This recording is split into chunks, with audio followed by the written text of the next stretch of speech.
શેના માટે તમે આજે આવ્યા છો? આજરોજ શબ્દ સમિતિ દ્વારા કલેક્ટરશ્રીને આવેદનપત્ર આપવા માટે આવે છે.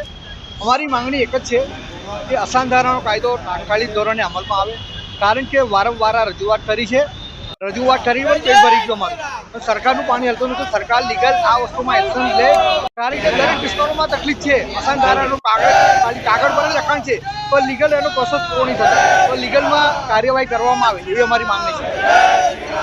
તમે રજૂઆત કરી હતી અને અત્યારે પણ સરકારનું પ્રલંબન દેખાય છે અત્યારે. અમારું તો સરકારને કેવું છે કે અસાધારણ કાયદો કડક કરે, કારણ કે ખાલી પેપર વર્ક નહીં, લીગલ પ્રોસેસ કરવામાં આવે ને. દરેક સ્થળે દરેક વિસ્તારોમાં તકલીફ છે અને હિન્દુઓને ઇરાદાપૂર્વક ષડયંત્ર કરવામાં આવે છે. તો સરકાર પણ જે જો મકાનો આપે છે અને જે દસ્તાવેજ થતા હોય, પાવર ઓફ પેટર્ન થતી હોય, ભાડા કરાર થતા હોય, તો એની પર ધ્યાન દોરવામાં આવે. વિસ્તારમાં આવેલા છે અને એમાં આસાન ધારા કાનૂન લાગુ પડેલી છે. એ સરકાર શ્રીના તરફથી લાગેલી છે.